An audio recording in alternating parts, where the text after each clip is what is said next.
প্রিয় শিক্ষার্থী, আসসালামু আলাইকুম। ত্রিকোণমিতি অধ্যায় 9.2 এর খুবই গুরুত্বপূর্ণ ম্যাথ নিয়ে আলোচনা করা হবে। যে ম্যাথগুলো পরীক্ষায় সবচেয়ে বেশি কমন উপযোগী, এবং আমি আগেই বলেছি যে ত্রিকোণমিতি অধ্যায় থেকে তোমাদের 2 সেট অথবা 1 সেট মাস্ট বি আসবে, তোমাদের লিখতেই হবে। এখান থেকে অ্যান্সার না করলে অন্য জায়গাতে অ্যান্সার করলে হবে না। তো আমরা 9.2 এর কিছু কিছু ম্যাথ যেগুলো পরীক্ষায় আসার মতো সেগুলো নিয়ে আলোচনা করা হয়েছে। আমাদের আজকের যে 3টা ম্যাথ আছে, এই 3টে ম্যাথের মধ্যে 3টাই খুবই গুরুত্বপূর্ণ এবং পরীক্ষায় এখান থেকে প্রশ্ন থাকেই।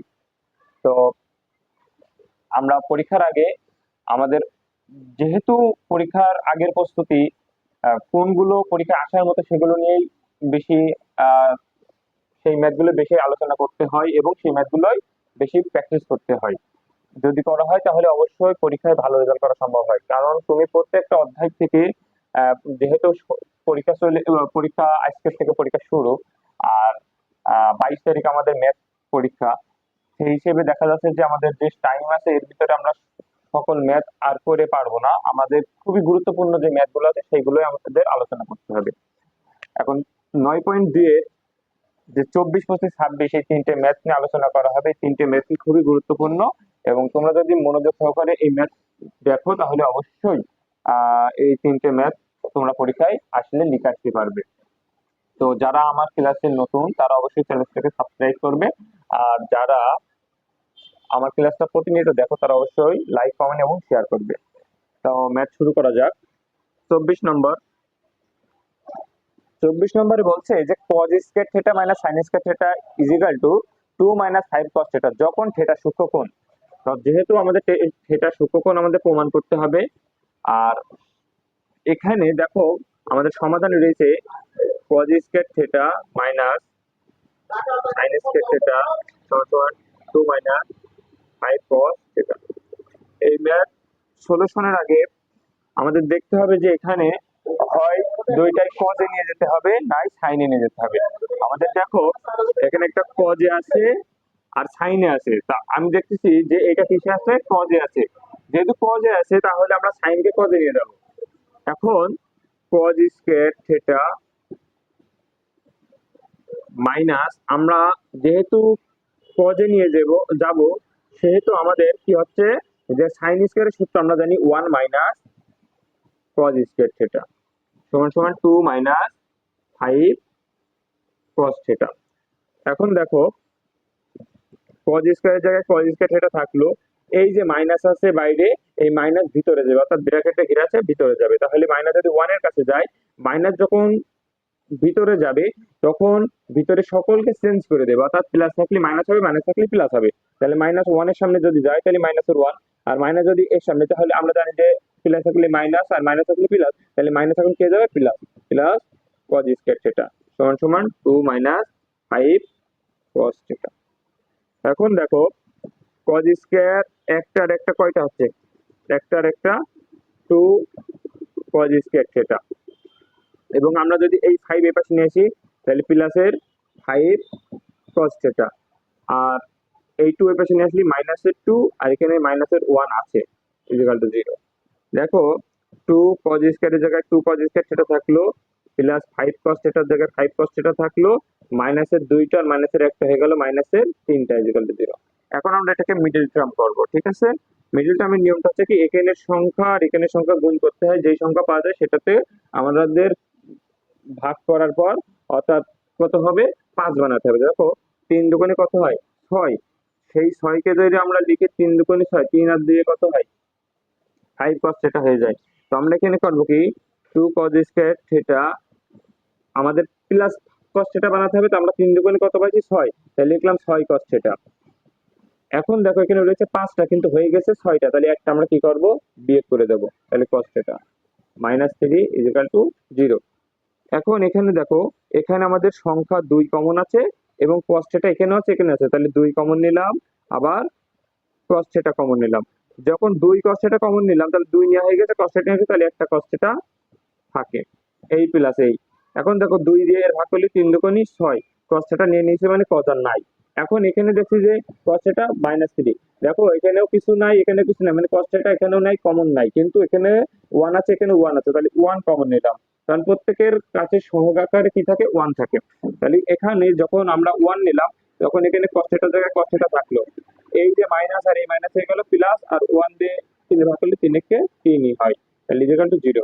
দেখো cos θ + 3, cos θ + 3, তাহলে আমরা cos θ + 3 একটা নিয়ে নিলাম।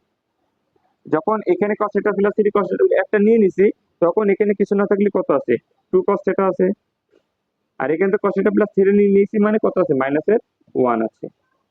এখন আমরা এই জিরোটা একেও দেবো, একেও দেবো, তাহলে দুজনকে যদি দিই, তাহলে প্রথমে পাবে cos θ + 3 = 0। এখন সংখ্যা এক পাশে, অক্ষর এক পাশে, cos θ এর জায়গায় cos θ 3 এর পাশে গেলে -3, আর -3 কখনো মান হতে পারে না, তাই এটা অগ্রাহ্য। ঠিক আছে, এরপর আসছে আবার 2 cos θ -1 = 0। এখন আমরা সংখ্যা এক পাশে, অক্ষর এক পাশে ধরবো, তাহলে 2 cos θ এর জায়গায় 2 cos θ থাকলো, এখন এই 1 এর পাশে গেলে প্লাস হয়ে গেল, এখনো সংখ্যা এক পাশে, অক্ষর এক পাশে, তাহলে cos θ এর জায়গায় cos θ থাকলো, 1 এর জায়গায় 1 থাকলো, এই 2 এর পাশে গুণ আছে, এর পাশে গেলে ভাগ হয়ে যায়। তাহলে দেখো cos θ এর জায়গায় cos θ থাকলো, এবং আমরা এখন cos কে আবার থিটার মান বের করবো, কারণ বলেছে থিটা সূক্ষ্মকোণ, আর থিটার মান যদি বের করতে হয় তাহলে এই cos উঠাতে হবে, cos উঠাতে হলে এখানে cos লিখে ফেলতে হবে, cos লিখার পর চিন্তা করতে হবে যে কত ডিগ্রি মান হাফ, আমরা জানি cos 60 ডিগ্রি মান হাফ, অতএব থিটা cos cos উঠে গেল, সমানের দুই পাশে একই অক্ষর, একই চিহ্ন, একই সংখ্যা, যাই হোক উঠে যায়। তাহলে এখান থেকে আমরা কি পেলাম, এখান থেকে আমরা cos cos উঠে গেল, তাহলে থিটা ইকুয়াল টু কত হলো, 60 ডিগ্রি। এটা হচ্ছে অ্যান্সার। ঠিক আছে, তো দেখো তোমরা যদি এই ম্যাথ এইভাবে সলিউশন করো, তাহলে অবশ্যই ত্রিকোণমিতি থেকে তোমরা ভালো রেজাল্ট করতে পারবে। এরপর পরবর্তী হচ্ছে কত, 25।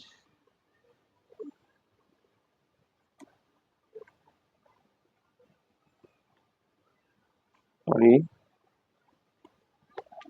দেখো 25 নম্বর বলছে 2 sin square theta plus 3 cos theta minus 3 0। এখানেও থিটা হচ্ছে সূক্ষ্মকোণ। এক্ষেত্রে আমরা বা লিখলাম, কারণ যখনই একটা সমান চলে আসে তখনই বা দিয়ে অঙ্ক করতে হয়। এখন দেখো টু, এখানে আমরা কোন নিয়ে যাব কিসে, আমি এর আগের অঙ্কে আমাদের কি করছি যে cos থিটা নিয়ে গেছি, কারণ এখানে cos ছিল, এখানেও আমরা cos কে ভেঙে সাইনে নিয়ে যাওয়া যাচ্ছে না, কিন্তু এই সাইন কে ভেঙে cos এ নিয়ে যাওয়া যাচ্ছে, তাহলে আমরা অবশ্যই কি করবো, cos এ নিয়ে চলে যাব। তাহলে 2 এর জায়গায় 2 থাকলো, আর আমরা যেখানে সাইন স্কয়ার থাকে সেখানে আমরা লিখতে পারি 1 minus cos square theta plus 3 cos theta minus 3 0। এখন দেখো এটা ব্র্যাকেটের বাইরে আছে, আর এই ব্র্যাকেটের বাইরে রাখা যাবে না, ভিতরে দিতে হবে, তাহলে ভিতরে যদি যায় তাহলে 2 একে 2 মাইনাস 2 একে 2 cos square theta plus 3 cos theta minus 3 0। এখন দেখো কখনোই এই 2 cos স্কয়ার কে মাঝখানে রাখা যাবে না, একে সামনে রাখতে হবে, তাহলে একে যদি সামনে রাখি তাহলে -2 cos স্কয়ার থিটা সামনে রাখলাম প্লাস 3 cos থিটা, এরপরে মাইনাসের 3 আর এখানে 2, তাহলে কত হয়, মাইনাসের 1, কারণ মাইনাসের 3টার থেকে 2টা বাদ চলে গেল প্লাসের, তাহলে মাইনাসের 1 থাকে। এখন দেখো এখানে কখনো মাইনাস রাখা যাবে না, অর্থাৎ মাইনাস যদি রাখা না যায় তাহলে আমরা মাইনাস কমন নিয়ে নেবো, যখন কমন নেবো তাহলে হয়ে যাবে 2 cos square theta, minus common নিয়েছি মানে চিহ্ন পরিবর্তন, তাহলে হয়ে যাবে কি -3 cos থিটা, এই হয়ে যাবে প্লাসের 1 0। এখন এই মাইনাস এখানেও রাখা যাবে না, মাইনাস ও পাশে শূন্যর কাছে দিয়ে দিলাম, শূন্যর কাছে দিয়ে দিলে 2 cos স্কয়ার থিটা হয়ে যায় -3 cos থিটা হয়ে যায় প্লাস 1 0। এখন এখানে আমরা মিডল টার্ম করবো, মিডল টার্ম করতে যে দেখছি এখানে সংখ্যা আর এখানে সংখ্যা গুণ করতে হয়, তাহলে 2 একে 2, কিন্তু আমার বানাতে হবে কয়টা, 3টা, তাই আমি লিখতে পারি 2 cos স্কয়ার থিটা, যেহেতু মাইনাসের 3টা তাহলে মাইনাস রাখতে হবে, তাহলে 2 একে 2 cos থিটা, এবং বানাতে হবে 3টা, তাহলে আরো একটা লাগবে, তাই মাইনাস cos থিটা প্লাস 1 0। এখন দেখো এখান থেকে আমাদের কমন কি, কমন আছে 2 cos থিটা, কমন cos আছে, cos আছে, 2 আছে, 2 আছে, কিন্তু এখানে 2 নিয়ে নিছি, বা cos থিটা দুটো ছিল, একটা নিছি, তাহলে এখনো একটা cos থিটা থাকে, 2 নিয়ে নিছি, cos থিটা নিয়ে নিছি, তার মানে কিছু না থাকলে মাইনাসের 1 থাকে। এখানে আমাদের কি কমন, এখানে আমাদের দেখো -1 কমন, যখন 1 কমন নিছি তাহলে এখানে cos থিটা আছে, আর মাইনাস নেওয়ার কারণে এ হয়ে যাবে প্লাস মাইনাসের মাইনাস, আর এখানে কিছু না থাকলে 1 আছে, ইকুয়াল টু 0। এখন দেখো 2 cos থিটা, এখানে cos theta minus 1, cos theta minus 1, তাহলে আমরা কি করলাম, cos থিটা মাইনাস 1 একটা কমন নিলাম। একটা যখন কমন নিয়ে নিচ্ছি তাহলে এখানে পড়ে আছে কি 2 cos থিটা পড়ে আছে, আর এটা তো নিয়েই নিছি, তাহলে এখানে মাইনাস 1 আছে, মাইনাস 1 ইকুয়াল টু 0। এখন জিরোটা দুজনেই পাবে, তাহলে জিরোটা যদি আমরা দুজনকেই দিয়ে দিই তাহলে অতএব দিয়ে লিখবো cos theta minus 1 equal to 0। এখন দেখো cos থিটার জায়গায় cos থিটা থাকলো, এই 1 ওপাশে নিয়ে চলে গেলাম, তাহলে 1 হয়ে গেল। এখন আমরা কি করব, এখানে cos এর জায়গায় cos থিটা থাকলো, আমরা এখানেও cos কে উঠানোর জন্য থিটার মান বের করে আনার জন্য আমরা এখানে কি করব, cos লিখে ফেলবো। এবং cos কত ডিগ্রি মান 1, আমরা জানি sin 90 ডিগ্রি মান 1 ছিল, তাহলে সেটা cos এর কত ডিগ্রি মান হয়, সেটা cos এর 0 ডিগ্রি মান 1 হয়, cos এর সেটা 0 ডিগ্রি মান 1, অর্থাৎ cos cos উঠে গেল, অর্থাৎ থিটার মান কত 0। আবার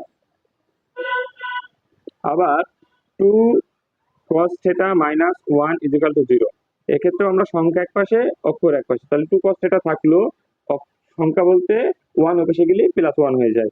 এখনো তো সংখ্যা রয়েছে, যার কারণে আমরা লিখবো cos থিটা সমান সমান 1, এই দুই পাশে গুণ আছে, এই পাশে গেলে ভাগ হয়ে যায়।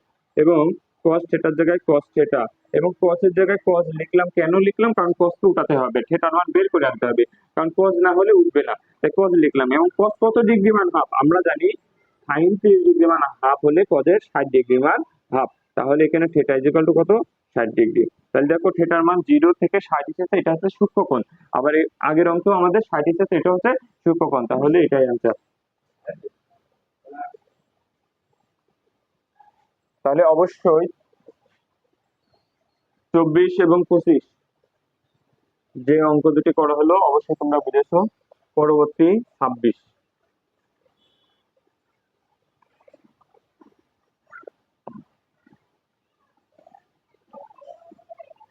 26 নম্বর অঙ্ক বলছে tan square theta minus 1 plus root 3 tan theta plus root 3 equal to 0।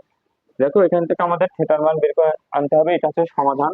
আর সমাধান করতে আমাদের থিটার মান বের করতে হবে। এক্ষেত্রে আমরা কি করতে পারি, দেখো tan স্কয়ার থিটার জায়গায় tan স্কয়ার থাকলো, কিন্তু যেখানে ব্র্যাকেট থাকে সেখানে কাজটা আগে করতে হয়। তো দেখো ব্র্যাকেটের বাইরে আছে মাইনাস, ব্র্যাকেটের বাইরে আছে tan, তাহলে দুজনাই চাচ্ছে এখন ভিতরে যেতে, তাহলে দুজনকে আমরা ভিতরে ঢুকাবো। দুজনকে যদি ভিতরে ঢুকাই তাহলে দেখো প্রথমেই tan নিয়ে আসলাম এর কাছে, তাহলে tan যাচ্ছে, এই tan 1 এর কাছে যাচ্ছে, তাহলে আমার বসার কথা কি tan থিটা, কিন্তু এই মাইনাসও তো যাচ্ছে, তাহলে মাইনাস গুলো এখানে হয়ে যাবে মাইনাস tan থিটা। এরপর এই tan যাচ্ছে এর ভিতরে, তাহলে এখানে রয়েছে কি রুট 3 tan থিটা, এই যে tan গেল ভিতরে রুট 3 tan থিটা, কিন্তু এই তো মাইনাসও যাবে, তা মাইনাস যখন ভিতরে যাবে তখন চিহ্ন পরিবর্তন করবে, তাহলে প্লাস মাইনাস হয়ে যাবে মাইনাস, এবং প্লাস রুট 3 এর জায়গায় রুট 3 ইকুয়াল টু 0। এখন দেখছি যে আমাদের এখান থেকে কমন কি, এখান থেকে দেখো tan থিটা আমরা কমন নিলাম, যখন tan থিটা কমন নিলাম একটা নিছি, কিন্তু এখনো তো একটা আছে, তাই লিখলাম tan থিটা, এবং কমন নিছি tan থিটা, তার মানে এখানে এই মাইনাস, এই tan থিটা নিয়ে নিয়েছে মানে কিছু না থাকলে 1 আছে। এখন দেখছি এখানে কি কমন, এখানে দেখো রুট 3, এখানে রুট 3, তাহলে এই যে মাইনাস আছে মাইনাস রুট 3 কমন নিলাম, মাইনাস রুট 3 যখন নিলাম তাহলে এখানে পড়ে আছে কি tan থিটা, এবং মাইনাস আগে নেওয়ার কারণে কি হবে চিহ্ন পরিবর্তন, তাহলে প্লাস আর কি থাকবে মাইনাস হয়ে যাবে, তাহলে মাইনাস মাইনাস কি হলো, আমরা রুট 3 নিয়ে নিছি মানে এখানে কিছু না থাকলে 1 আছে, ইকুয়াল টু 0। এখন দেখো tan থিটা মাইনাস 1, এখানে tan থিটা মাইনাস 1, তাহলে আমরা tan থিটা মাইনাস 1 একটা কমন নিয়ে নিলাম। যখন একটা কমন নিয়েছি তখন এখানে আছে কি tan থিটা, আর এই মাইনাস রুট 3 ইকুয়াল টু 0। এখন এই কি হচ্ছে যে জিরোটা দুজনাই পাবে, অতএব দিয়ে আমি লিখলাম tan theta minus 1 equal to 0। এখানে tan এর জায়গায় tan থিটা থাকলো, 1 এপাশে গেলে প্লাস হয়ে যায়। এরপর tan থিটার জায়গায় tan থিটা থাকলো, আমরা এখানেও tan লিখে ফেললাম। কেন লিখলাম, কারণ tan কে উঠাতে হবে, থিটার মান আনতে হবে, থিটার মান আনতে হলে tan ওপাশে লিখতে হবে, এবং এই tan উঠে যাবে, তাহলে tan কত ডিগ্রি মান 1, আমরা জানি tan 45 ডিগ্রি মান 1, তাহলে tan উঠে গেল, তাহলে থিটার মান কত হয়ে গেল 45 ডিগ্রি। আবার দেখো tan theta minus root 3 equal to 0। এখন এখানেও আমরা কি করব, সংখ্যা এক পাশে অক্ষর এক পাশে, তাহলে সংখ্যা এক পাশে গেলে রুট 3, কারণ প্লাসের রুট 3 কারণ মাইনাস ছিল, এবং tan থিটার জায়গায় tan থিটা লিখলাম, এখানেও আমরা tan লিখে ফেলবো, কারণ tan উঠাতে হবে থিটার মান আনতে হবে। tan কত ডিগ্রি মান রুট 3, আমরা জানি tan 60 ডিগ্রি মান রুট 3, তাহলে tan উঠে গেল, অতএব থিটার মান তাহলে থিটার মান আমরা কি পেলাম? থিটার মান হচ্ছে, থিটা পেলাম হচ্ছে 45 আর 60। এটা হচ্ছে অ্যান্সার। তাহলে দেখো, তোমরা যদি ত্রিকোণমিতি অধ্যায়ের এই অঙ্কগুলো বেছে বেছে যে গুরুত্বপূর্ণ যে ম্যাথ গুলো আছে এগুলো তোমরা যদি করো, তাহলে অবশ্যই ত্রিকোণমিতি থেকে তোমরা অ্যান্সার করতে পারবে। আর আমি আমার ক্লাসের সকল ত্রিকোণমিতি, গুরুত্বপূর্ণ ত্রিকোণমিতি গুলো আলোচনা করেছি। তোমরা সেখান থেকে আমার ক্লাসগুলো দেখে আসতে পারো। এবং পরীক্ষার আগ মুহূর্তে আমি তোমাদের গুরুত্বপূর্ণ ম্যাথ নিয়ে আলোচনা করবো। সেই ম্যাথগুলো তোমরা যদি সলভ করো, অবশ্যই তোমরা অঙ্কে ভালো রেজাল্ট করবে। সবাইকে ধন্যবাদ।